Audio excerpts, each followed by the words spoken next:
ভোটের আগে উত্তেজনা শক্তি গড়ে, তৃণমূল বিজেপি সংঘর্ষ, হাতাহাতি। বিজেপির প্রচারে হামলার অভিযোগ তৃণমূলের বিরুদ্ধে। পঞ্চায়েত প্রধানকে কটূক্তি, হামলার অভিযোগ অস্বীকার তৃণমূলের।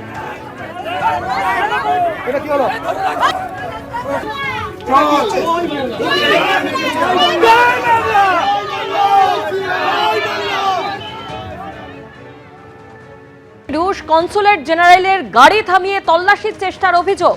বিদেশ মন্ত্রকে চিঠি দিয়ে নালিশ রুশ কনসুলেট জেনারেলের। স্বরাষ্ট্র দপ্তর থেকে অভিযোগ পেয়ে তৎপর লালবাজার। বিস্তারিত জানতে কথা বলবো আমাদের প্রতিনিধি ময়ূক ঠাকুর চক্রবর্তীর সঙ্গে। ময়ূক, লালবাজার সূত্রে কি খবর? দেখো, কলকাতায় যে রাশিয়ান কনসুলেট রয়েছে তার যে গাড়ি রয়েছে সেই গাড়ি চলতি সপ্তাহে দুবার 14ই এপ্রিল এবং 16ই এপ্রিল, 14 তারিখ শ্যামাপ্রসাদ মুখার্জি রোড ও রাসবিহারী এভিনিউর ইন্টারসেকশন পয়েন্ট এবং 16 তারিখ চেতলা রোড এবং কালীঘাট রোডের ইন্টারসেকশন পয়েন্ট, এই দুটো জায়গায় রাশিয়ান কনসুলেটের গাড়ি সেটা নাকা চেকিং এ ইন্টারসেপ্টেড হয় এবং পুলিশ আধিকারিকরা তল্লাশির চেষ্টা করেন, এমনটাই কনসুলেটের তরফ থেকে অভিযোগ করা হয়েছে। যে অভিযোগ তারা যেটা বলছেন কনসুলেটের তরফ থেকে, যে ভিয়েনা কনভেনশন অনুযায়ী কনসুলেট বা ডিপ্লোম্যাটদের গাড়ি ধরার ক্ষেত্রে নির্দিষ্ট কিছু নিয়ম রয়েছে, সেই নিয়মবিধি মানা হয়নি।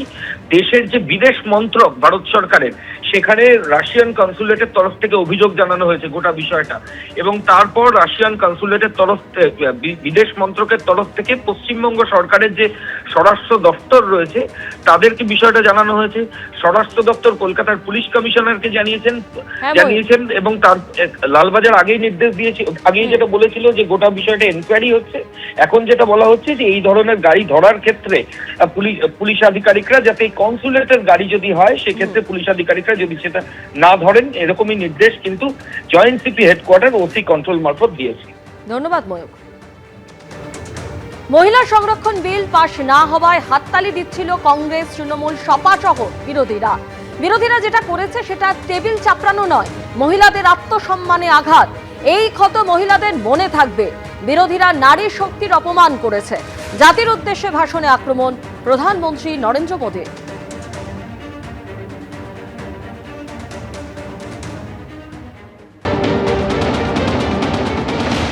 कल देश की करोड़ों महिलाओं की नजर संसद पर थी।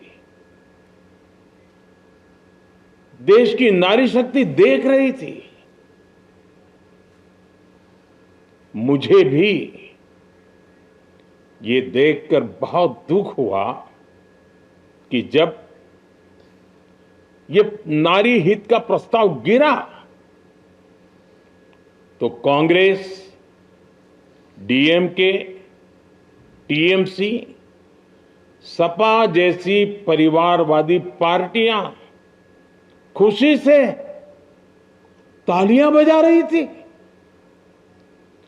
महिलाओं से उनके अधिकार छीनकर ये लोग मेजें थपथपा रहे थे। उन्होंने जो किया वो केवल टेबल पर थाप नहीं थी, वो नारी के स्वाभिमान पर, उसके आत्मसम्मान पर चोट थी। और नारी सब भूल जाती है, अपना अपमान कभी नहीं भूलती। इसलिए संसद में कांग्रेस और उसके सहयोग के उन सबके व्यवहार की कसक हर नारी के मन में हमेशा रहेगी। देश की नारी जब भी अपने क्षेत्र में इन नेताओं को देखेगी तो वो याद करेगी कि इन्हीं लोगों ने संसद में महिला आरक्षण को रोकने का जश्न मनाया था, खुशियां मनाई थी। মহিলা সংরক্ষণ বিল নিয়ে বিজেপি সম্পূর্ণ মিথ্যাচার করছে। মহিলা সংরক্ষণ বিলের মোড়কে ওরা একটা মুখোশধারী আচরণ করে ডিলিমিটেশন বিলটাকে ঢুকিয়ে দিতে গেছিল। সংসদে নরেন্দ্র মোদী পরাজিত হয়েছেন। বিজেপি যারা নাটক করতে চাইছে, বাংলা থেকে যে কজন সাংসদ আছে লোকসভা এবং রাজ্যসভা, একজনও মহিলা নেই। যেখানে তৃণমূল কংগ্রেস এবং সেই তৃণমূল কংগ্রেসের লোকসভা এবং রাজ্যসভা তো আনুপাতিক হার আরো বেশি, তারা তো নিজের থেকে, মমতা বন্দ্যোপাধ্যায় নিজের থেকে মহিলাদের জন্য এই সংরক্ষণ বা বেশি প্রতিনিধিত্ব পার্টি নিজের থেকে দিয়েছে। তো বিজেপি রাস্তায় ওই নাটকটা না করে প্রথমে নিজেদের দলে মহিলাদের সংখ্যা বাড়াচ্ছে না কেন? এটা হচ্ছে বেসিক প্রশ্ন। এবিপি আনন্দ, এগিয়ে থাকে, এগিয়ে রাখে।